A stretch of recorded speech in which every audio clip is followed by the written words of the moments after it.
할렐루야. 만나서 반갑고 행복하고 감사하고 지난 주일날에도 우리가 만났어요. 그리고 또 한 주밖에 안 됐습니다. 근데 저는 그 기간 동안에 멀리 다녀와서 그런지 되게 오랜만에 만나는 것 같고 너무너무 반갑습니다. 우리 전우자고 쳐다보면서 축복하며 인사할까요? 사랑하고 축복합니다. 한 번 더 건강하세요. 한 번 더 은혜 받읍시다. 아멘. 시를 한 편 소개하면서 말씀을 전하려고 합니다. 이혜인 씨가 쓴 한 해를 돌아보는 길 위, 한 해를 돌아보는 길 위라는 시예요. 마지막 잎새 한 장 달려있는 창밖의 겨울나무를 바라보듯 한 해의 마지막 단인 12월의 달력을 바라보는 제 마음엔 초조하고 불안한 그림이 덮쳐옵니다. 그림자가 덮쳐옵니다. 연초에 세웠던 계획은 실천했나요? 사랑과 기도의 삶은 뿌리를 내렸나요?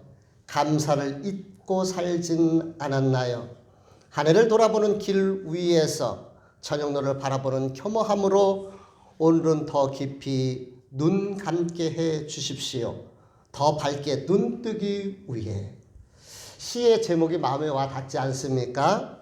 한 해를 돌아보는 길 위에, 한 해를 돌아보는 길 위에.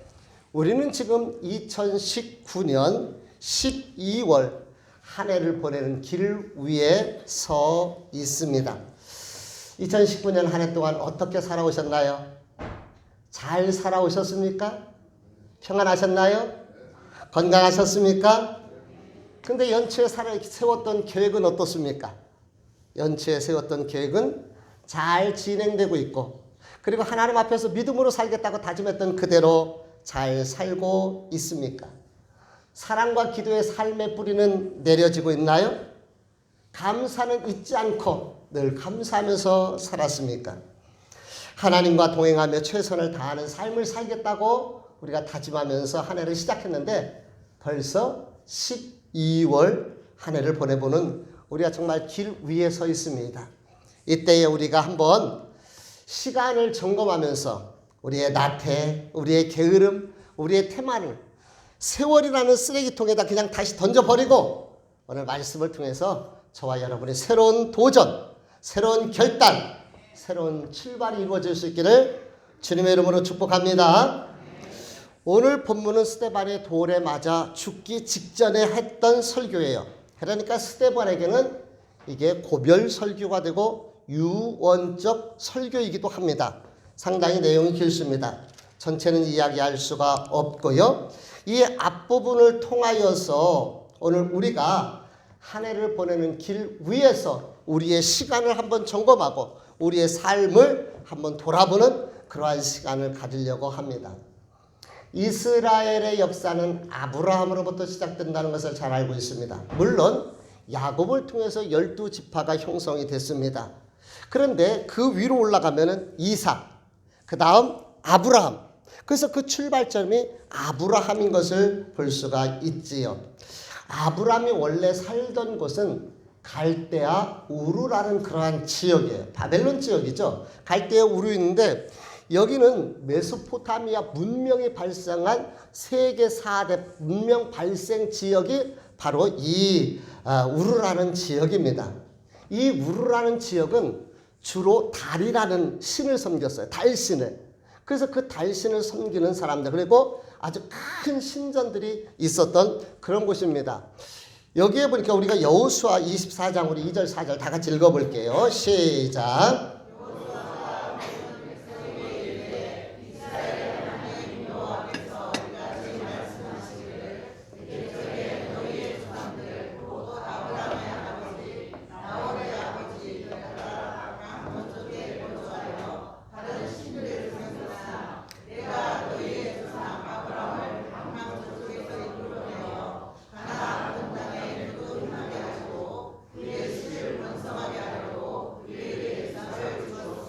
예, 아브라함의 아버지 나홀의 아버지 형제지간이죠.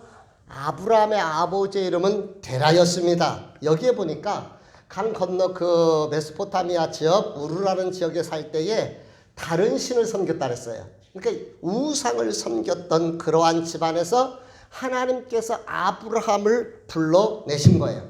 그래서 아브라함이 일행이 갈대아 우르에서 여행을 시작하여 800여 킬로 지나서 하란이라는 곳에 도착을 했습니다. 이 하란이라는 지역은요, 무역이 많이 발달하는 그러한 지역이에요. 아브라함 일행이 하란이라는 지역에서 머물렀습니다. 이 하란은 이삭, 아브라함의 아들 이삭의 아내가 리브가인데 친정이 하란이에요. 그리고 야곱이 도망갔던 그곳이 바로 외삼촌이 있었던 곳이 이 하란이거든요. 이 하란에 머물렀습니다. 잠시 머물렀어요. 재충전하고 싶어서 처음에는 머물렀을 것입니다. 그런데 그들이 하란에다가 뿌리를 내리고 안주하면서 정착을 하기 시작합니다.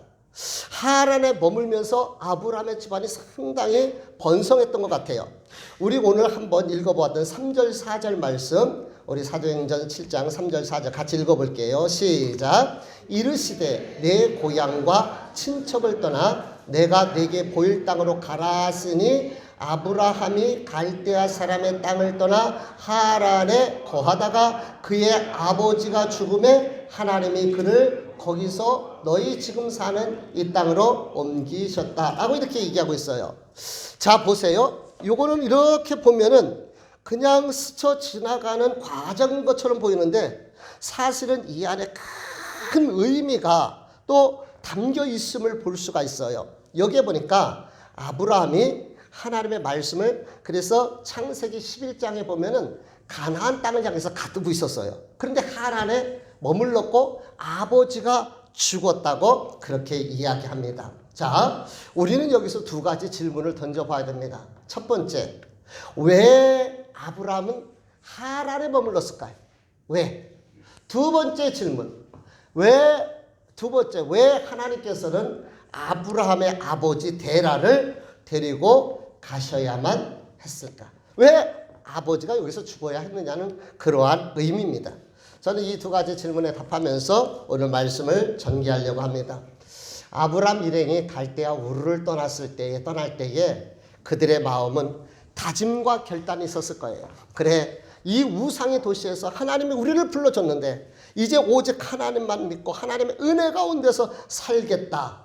마치 청교도인들이 신앙의 땅 자유를 찾아서 새로운 신대륙을 찾아 나섰던 그 마음을 가지고 그들이 하나님의 인도함을 받으면서 그 갈대아 우르를 떠나게 된 거예요.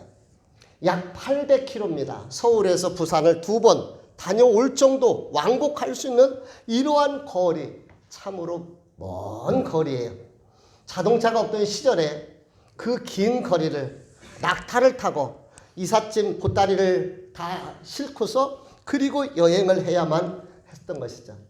아마 몸도 지치고 마음도 지치고 또 힘도 들었고 의욕도 상실했을 것 같아요. 그러다 보니까 좀 쉬고 평안하고 싶고 안식을 누리고 싶은 이 마음이 아브라함 일행에게 있었을 것이다. 그런 생각이 듭니다. 사실 이것은 인간의 욕망이기도 해요. 너무 힘들고 너무 지치면 편안을 추구하게 됩니다. 안전을 추구하게 되는 것이 인간의 속성인 것이에요. 그런데요, 사실 사람이라는 것이 그렇습니다. 서면 앉고 싶고 앉으면 눕고 싶어요. 말 타면은 종을 부리고 싶은 것이 인간의 본성인 것입니다. 처음에는 힘들고 지쳐서 좀 쉬고 싶었습니다. 그러다 보니까 이렇게 좀 쉬었다 가고 싶었는데, 근데 그것이 지나가면서 이제 아브라함 일행이 그곳에서 머물게 된 거예요. 사람이 힘들고 지치면 집중력이 떨어지게 되고 판단력이 약해지잖아요. 그래서 한번 악수를 두면은 그 다음에는 계속해서 악수를 두는 것이 바둑의 이야기처럼 인생도 마찬가지인 것 같아요. 아브라함이 힘들고 지치다 보니까 머물렀었는데 이것이 그에게는 엄청난 악수가 된 것을 볼 수가 있지요. 그렇습니다. 머문다라는 이 말은 이게 참 좋은 의미도 있지만은 잘못하면 우리의 인생과 우리의 신앙이 파괴될 수 있는 엄청난 그러한 문제를 발생할 수가 있어요. 우리가 그런 생각을 합니다. 아유, 이제 내년에는 좀 쉬었다가 한 해 좀 편안한 마음으로 그리고 재충전해서 그 다음에 봉사하고 충성해야지. 요 문제만 끝나면 내가 더 하나님 앞에 집중하고 요 일만 해결되면 내가 바쁜 일만 끝나면 저 기도 생활 다시 시작해야지 라고 생각할 수가 있어요. 그런데 그 시간 안에 머무르기 시작하면은 잘못하면 우리의 신앙이 무너질 수가 있고 신앙의 리듬이 깨어질 수가 있습니다. 신앙은요, 머무르면 죽게 되어 있습니다. 내일 시간은요, 우리의 시간이 아니에요. 지금 우리에게 주어진 이 시간만이 내게 주어진 시간이에요. 그래서 오늘 우리는 최선을 다해야 된다. 믿음의 사람들은요, 신앙의 유목민들이 되어야 됩니다. 유목민의 특징이 뭐예요? 유목민은 계속 머무르지 않냐고 계속해서 움직이고 이동하는 거예요. 그렇다고 우리가 날마다 아니면 한 달에 한 번, 1년에 한 번 이사하라? 그런 의미가 아니고 늘 우리가 마음을 새롭게 해서 영적인 유목민이 되어 하나님의 말씀의 기둥을, 구름 기둥을, 하나님의 인도의 구름 기둥을 따라서 우리가 성장하고 더 변화되어져 나가야 된다. 이 말씀을 드리는 것이에요. 그런데 이 아브라함 일행은요, 머무르기 시작해요. 머무르니까 너무 좋아요. 돈도 벌기 시작합니다. 경제적으로 어려움이 없어요. 살만합니다. 그때에 하나님께서 그의 아버지 데라를 데려가시는 거예요. 아브라함의 입장에서는 엄청난 아픔의 시간이었을 것입니다. 왜 하나님께서 아브라함의 아버지 데라를 데려갔었을까? 얼마나 아버지가 돌아가셨을 때에 아브라함이 힘들고 아팠을까? 살다 보면은요, 힘들 때가 있어요. 아플 때가 있어요. 뜻하지 않은 일을 만날 때가 있습니다. 근데 우리가 잘 들어야 될 것이 있어요. 기억해야 될 것이 있어요. 모든 고난과 시험, 배후에는 두 가지가 있습니다. 하나는 사단이 우리의 믿음을 완전히 무너뜨리기 위한 시험과 고난이 있고요. 또 하나는 하나님께서 우리의 믿음을 훈련시키시고 연단시켜서 더 크게 만드시기 위해서 우리를 훈련하는 게 있어요. 그래서 야고보 사도는 뭐라고 얘기했느냐면 너희가 여러 가지 시험과 고난을 만날 때에 하나님 앞에 지혜를 구하라. 지혜? 왜 지혜가 필요한지 아십니까? 이 고난과 아픔이 악한 사단이 우리의 믿음을 무너뜨리기 위해서 준 것인지 아니면 하나님께서 우리를 훈련하시고 연단하시기 위해서 우리에게 주신 것인지 지혜가 있어야지 알게 되는 거예요. 하나님이 주시는 지혜가 있을 때 깨닫게 되는 거예요. 근데 하나님의 지혜가 없으니까 알 수가 없는 것이죠.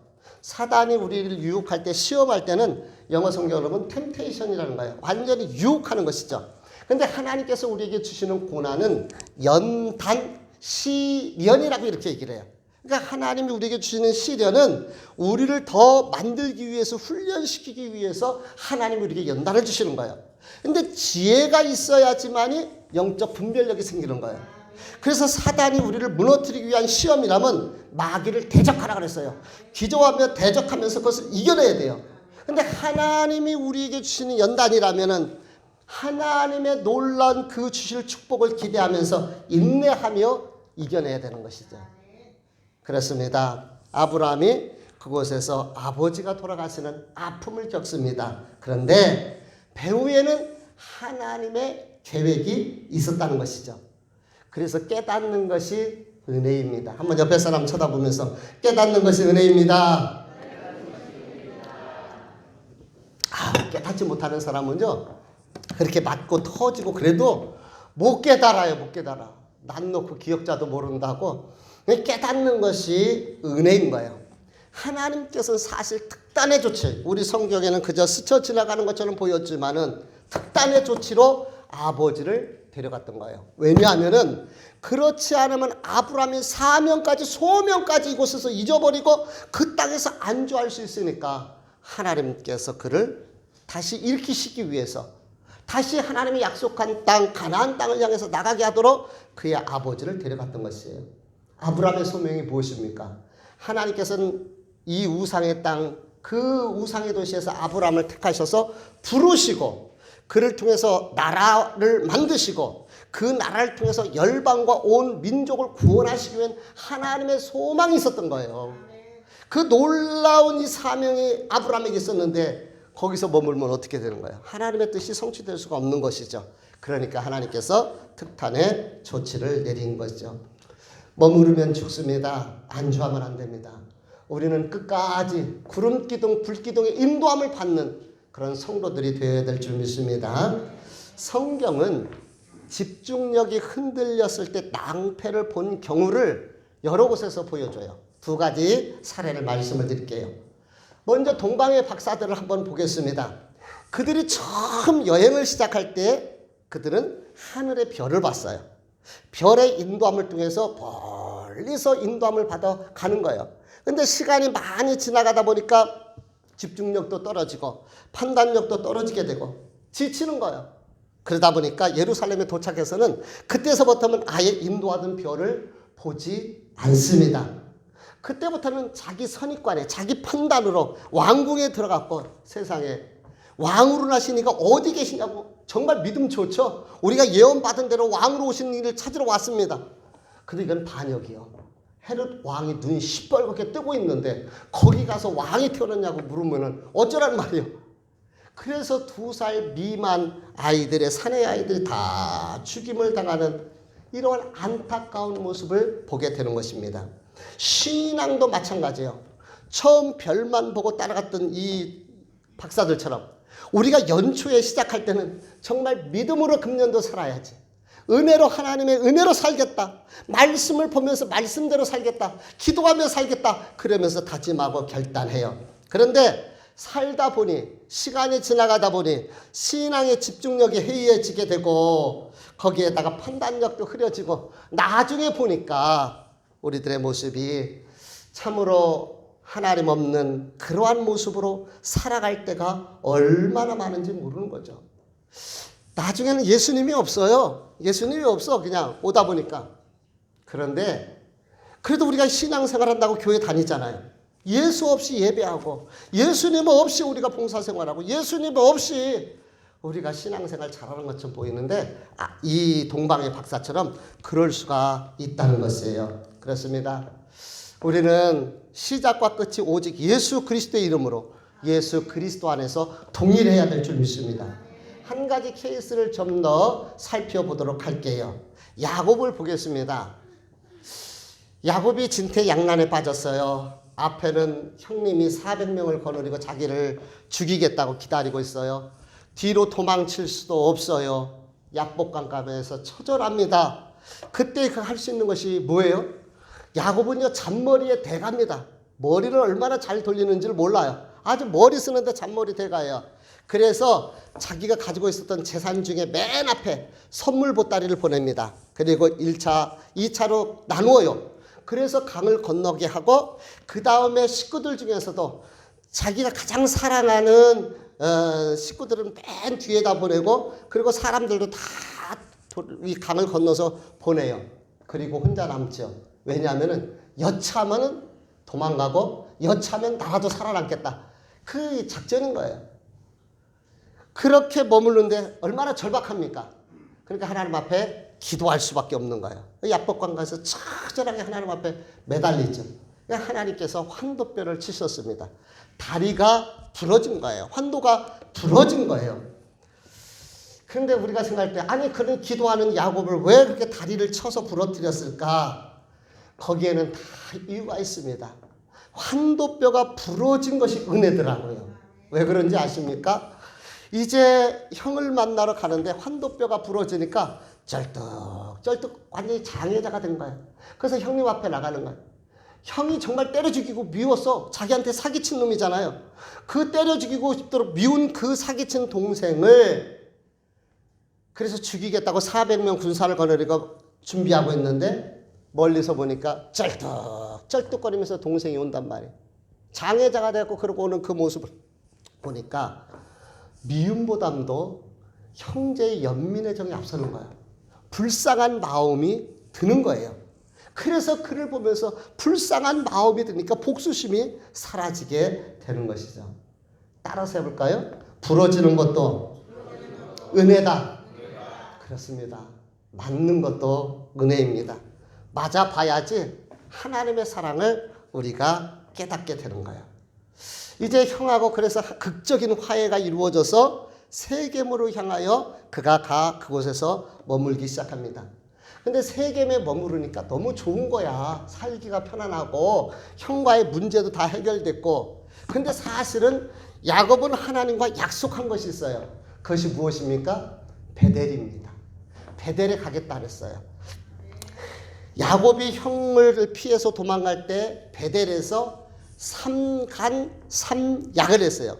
세 가지 하나님 앞에 간절한 기도를 하고 세 가지 하나님 앞에 약속을 했단 말이에요. 그래서 삼간삼약이라고 제가 그렇게 표현을 하는데 세 가지 간구가 뭔가요? 첫 번째, 하나님, 만약에 이 멀리 도망자의 길에서 하나님께서 나의 생명을 구원해 주십시오. 생명에 대한 기도예요. 두 번째로는 먹을 것과 입을 것을 주셔서 잘 살다가 살 수 있도록 도와주세요. 살아남을 수 있게 해주세요. 세 번째, 다시 이 고향 땅으로 올라올 수 있도록 나를 축복해 주세요. 이게 세 가지 간절한 간구예요. 하나님 앞에 야곱의 간구. 그리고 세 가지를 약속합니다. 만약 하나님께서 이 세 가지 약속을 들어주시면 내가 이곳에 머물면서 이곳에다가 하나님의 집을 세울 것이다. 오늘날로 쉽게 얘기한다면 하나님의 교회를 건축하겠다고 이렇게 약속을 하는 것이죠. 두 번째는 내가 11조를 드릴 것이며 세 번째로는 하나님만이 오직 나의 하나님이 될 것이다 라고 약속을 한 거예요. 그랬으면 약속을 했으면 약속을 지켜서 하나님이 지켜주셨잖아요. 먹을 것과 입을 옷을 지키시고 모든 위험으로부터 보호해 주시고 지켜주셔서 다시 가나안 땅에 올라왔잖아요. 그러면 언약의 장소 베델로 가야 되잖아요. 약속의 장소 베델로 가야 되잖아요. 근데 세겜에 머물기 시작하는 것이에요. 사랑하는 성도 여러분, 우리가 연초에 하나님 앞에 믿음으로 살겠다고 약속했잖아요. 그 약속을 지키셨나요? 하나님 앞에 답답할 때 급할 때에 언약하고 약속한 것이 있습니다. 하나님 내 기도 이렇게 들어주시면 하나님 나 이렇게 할게요. 근데 우리가 잃어버릴 때가 참 많습니다. 그 약속을 지키지 못할 때가 많아요. 그래서 깨닫는 것이 은혜고 생각나는 것이 은혜다. 야곱이 너무 편한 거예요. 세겜에 있다 보니까 문제도 없어요. 그런데 그 세겜에 머물다가 문제가 빵 터집니다. 그것이 무엇입니까? 바로 사랑하는 딸 디나가 세겜 성주의 아들에게 강간을 당하는 이런 비참한 일이 있어요. 믿음의 집안에 어찌 그럴 수가 있습니까? 거기에다가 그 오빠들이 열받은 거예요. 아니 감히 내 동생을 창녀 취급해? 그래서 오빠들이 자기의 하인들을 거느리고 이 세겜 사람들의 남자들을 살육하는, 아니 믿음의 집안에 어떻게 살인이 일어날 수 있느냐 말이에요. 이 사건으로 인해서 집안이 이 가나안 지역의 사람들에게 그 부족들에게 완전히 멸망을 당할 수밖에 없는 이러한 일들이 일어나게 된 것이에요. 머물러서는 안 되는 거예요. 우리는 하나님과의 약속 그리고 믿음 안에서 내가 있을 곳은 세겜이 아닙니다. 베델이에요.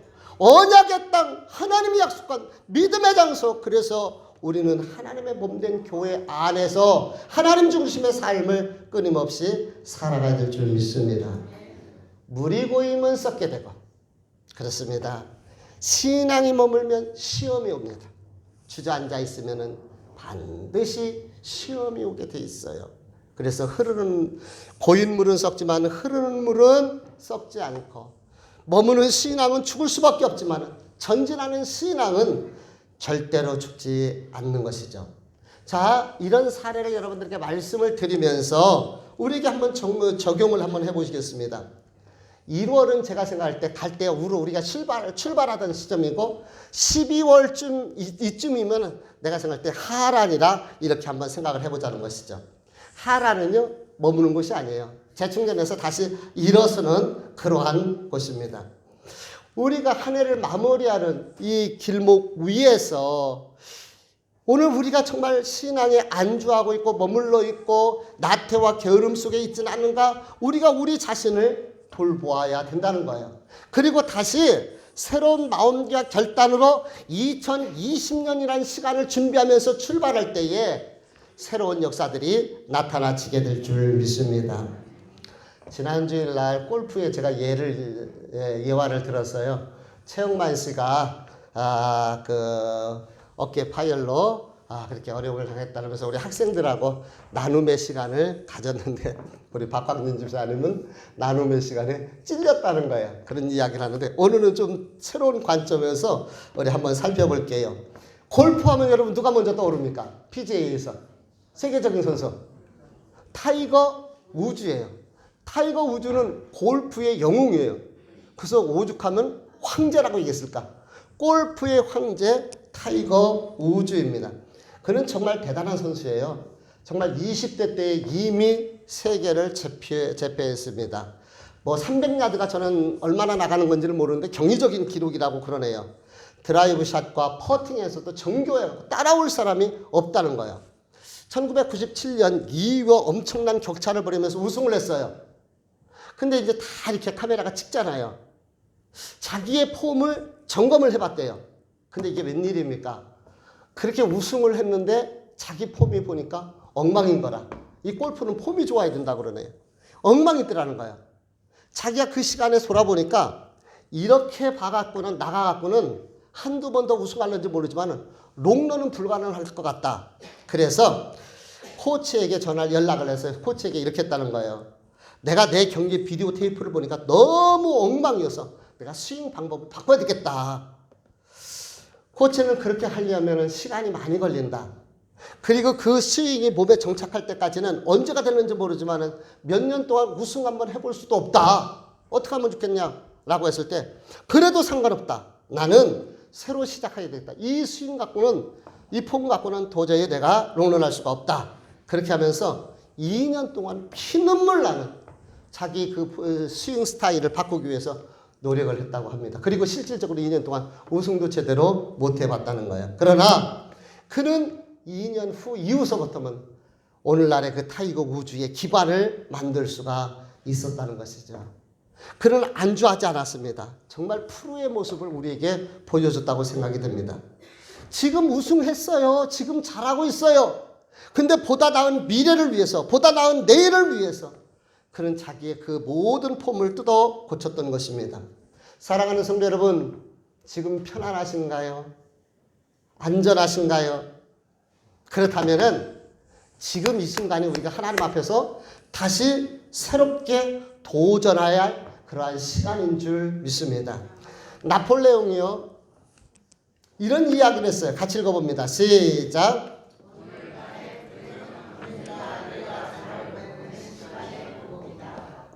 야, 오싹하지 않습니까?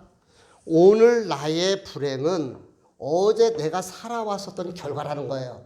그러니까 우리의 내일이라는 시간, 2020년이라는 나의 시간은 어제와 오늘 어떻게 살았냐에 따른 결과라는 것이죠. 그러니까 어제, 오늘 우리가 하나님 앞에서 새로운 마음과 결단으로 새롭게 도전하지 않으면 우리는 내일의 희망이 없다는 그런 말이기도 합니다. 인생은 ing 진행형입니다. 어제 오늘 우리가 잘못 살면 그 시간에 대한 보복을 우리가 받을 수밖에 없고 미래는 뼈 깎는 아픔이 올 수가 있다는 것이에요. 그래서 우리가 신앙의 진행형이 이루어져야 되는데 무엇보다도 예배가 회복되어지기를 소망하고 소원합니다. 예배는 하나님을 만나는, 대면하는 하나님께서 우리에게 주신 가장 큰 축복의 시간인 거예요. 예배를 통하여 하나님의 이름이 거룩히 여김을 받으셔야 합니다. 예배를 통하여 하나님의 뜻이 하늘에서 이루어진 것처럼 이 땅에서 이루어져야 됩니다. 예배를 통하여서 하나님의 이름이 나를 통하여 거룩히 여김을 받으셔야 하고 하나님의 나라가 내 안에 임하여 의와 평강과 희락의 역사가 우리 마음속에 채워지게 되어야 될 줄 믿습니다. 이 예배가 실패되었지만 이게 불가능한 거예요. 그렇습니다. 거룩한 예배, 산 예배, 생명의 예배를 위해서 우리 더 예배에 집중할 수 있는 저와 여러분이 됐으면 좋겠고 예배에 간절함이 있었으면 좋겠고 예배에 대한 사모함과 예배에 대한 시간이 늘려지기를 바랍니다. 12월은요. 한 해를 돌아보면서 회개하며 새로운 마음을 위해서 새로운 다짐으로 결단하는 기도의 시간이기도 합니다. 기도의 무릎으로 하나님을 다시 찾으시기를 바랍니다. 기도는 하나님과 소통의 시간인 거예요. 기도가 살아나야 됩니다. 기도의 맛을 느끼고 기도의 즐거움을 회복할 수 있기를 주님의 이름으로 축복합니다. 기도가 살아야 돼. 기도가 우리의 기도가. 말씀은 신앙의 뿌리와 같습니다. 그래서 우리가 말씀으로 무장돼야 되는데 요즘요 이 이단들이 얼마나 드센지를 몰라요. 요 주변에 보니까요 이단들이 이제는 옛날 같지 않고 교회를 찾아와서 목사님을 직접 만나자고 그런다는 거예요. 여자들이요 정말 이 인텔리한 이런 여성들이 최고급 차를 타고 탁 들어왔고 지난번에 기쁨의 교회 목사님도 이야기를 하는데 어우 여자 셋이서 좋은 고급차를 타고 탁 내렸는데 세련됐더라는 거예요. 그래서 뭐 상담을 하러 왔나? 그랬더니 세상에 신천지더라는 거예요. 이단들이 이제는 직접 이렇게 대놓고 찾아오는 이런 상황이 됐습니다. 우리가 하나님의 말씀으로 무장되지 않으면은 흔들려요. 그들이 이단에 넘어가는 사람들이 믿음 없는 사람이 넘어가는 것이 아닙니다. 믿음 있는 사람들. 근데 말씀에 뿌리가 없으니까 넘어지는 거예요. 그래서 우리는 예배를 통해서 하나님과의 관계가 깊어져야 되고 기도를 통해서 하나님과 소통이 이루어져야 되고 말씀을 통해서 우리가 흔들림이 없는 견고한 무장이 이루어져야 될 줄 믿습니다. 그래서 우리가 이 12월 이 길목 위에서 한번 우리를 점검해 보자는 거야. 살펴보자는 것이죠. 존경받았던 한신교회 이중표 목사님이 계십니다. 이미 소천하셨고 별세 목회라는 특별한 예수 안에서 죽어야 된다는 이런 목회를 하셨던 분이신데 이분이 너무 학교 다닐 때 가난했대요. 고등학교 다닐 때도 너무 가난하니까 도시락을 못 싸갖고 하는 거예요. 그때의 점심시간에 물을 마시고 학교 뒤에 뒷산이 있나 봐요. 그 산에 올라가갖고는 그렇게 외쳤다고 합니다. 빈 배는 물로 채웠지만 내 빈 가슴은 무엇으로 채울까? 그리고 그는 예수 그리스도로 그 빈 가슴을 채운 줄 압니다. 사랑하는 성도 여러분, 배는 푸른데 가슴은 채워졌습니다. 우리가 무엇을 먹을까 마실까 배를 채우기 위해서는 노력하는데 이 가슴을 채우기 위해서는 우리는 어떻게 살고 있습니까? 오늘 저와 여러분의 가슴이 예수 그리스도로 채워지시기를 주의 이름으로 축복합니다. 보배가 되신 예수 그리스도 가슴을 채워야 되는 거예요. 결론을 말씀드립니다. 깨진 유리창의 법칙이라는 것이 있어서 전에도 한번 말씀드렸던 기억이 나는데 예를 들어서 건물에 유리가 하나 깨졌단 말이에요. 그럼 지나가는 아이들이나 행인들이 나머지 유리창까지 다 깬다는 거야. 그리고 나서 더 지나가면 그곳에서 이제 정말 온갖 범죄까지도 일어나지게 될 확률이 높아지게 되고 또 폐가가 집에 그 지역에 하나 있으면 그 거리나 그 지역까지도 그렇게 망칠 수가 있다는 것이죠. 미국의 홍보 마케팅 전문가인 마이클 레빈이라는 분이 이 깨진 유리창을 접목시켜서 이런 이야기를 했습니다. 한번 같이 읽어볼까요? 시작.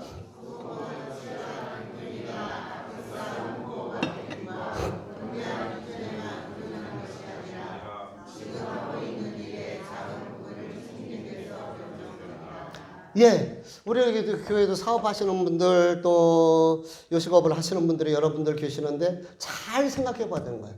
성공은 치열한 경쟁이나 값비싼 어떤 홍보 뭔가를 잘 눈에 보이는 걸 잘해서 되어지는 것이 아니라 아주 작은 부분, 그러니까 화장실이 불결하다든가 분위기가 우중충하다든가 일하시는 직원들의 얼굴이 근심이 있다든가 밟지 못한 가운데서 그렇게 일하다 보면 그것이 깨진 유리창이 될 수가 있다라는 거예요. 작은 유리창. 교회도 마찬가지입니다. 교회도 친절하지 못하고 교회가 배려가 없어지고 웃음이 상실되고 그냥 성도들의 마음이 열리지 않고 그러면 그것이 깨진 유리창이 될 수가 있다라는 것이죠. 이 작은 것으로 인해서 전체가 무너질 수 있다라는 그러한 의미요. 그래서 작은 그것 하나 때문에 교회 공동체도 무너질 수가 있습니다. 그래서 우리는 그 나태함, 작은 거 거기에서 일어서야 되고 새로운 도전으로 우리를 갈고 닦고 새로 우리 마음을 점검해서 정리하자는 거예요. 신앙은 ing, 진행형입니다. 우리가 한 해의 마지막 달인 12월 다시 한번 믿음의 청소 빗자루를 한번 들어보세요. 그래서 흔들려 있고 약해져 있었던 그 마음을 다시 한번 청소해내기를 바랍니다. 저는 지난 한 주간 동안에 이렇게 우리 시찰에서 목사님들과 함께 여행을 다녀오면서 그러다 보니까 한 주간이 일상적으로 쭉 해왔던 리듬이 깨져 버리더라고요. 단순한 예를 들면은 저는 겨울에도 냉수마찰을 하잖아요. 근데 이것이 깨진 거예요. 다시 시작하려고 생각하니까 아우 추워요. 이게 리듬이 깨어진 거예요. 이 집중력에서 상실돼 버린 거예요. 그런데 우리가 새로운 영적 유목민이 되어서 오늘 12월 달 이 계절의 길목 위에서 세월의 길목 위에서 한번 우리 자신을 점검해 보는 거예요. 우리가 로마서 12장 2절 말씀은 이렇게 이야기하고 있습니다. 같이 읽어볼게요. 시작. 너희는 이 세대를 본받지 말고 오직 마음을 새롭게 함으로 변화를 받아 하나님의 선하시고 기뻐하시고 온전하신 뜻이 무엇인지를 분별하도록 하라. 그래요. 아브라함이 하란에 머물렀어요. 나태해졌죠. 그냥 그 안에 안주했죠. 편안했죠. 그러다가 아버지가 돌아가시면서 그는 다시 마음을 새롭게 해서 그 하란이 내가 머물 곳이 아니다. 그리고 다시 그는 유목민이 되어서 가나안을 향하여 먼 거리를 움직이기 시작합니다.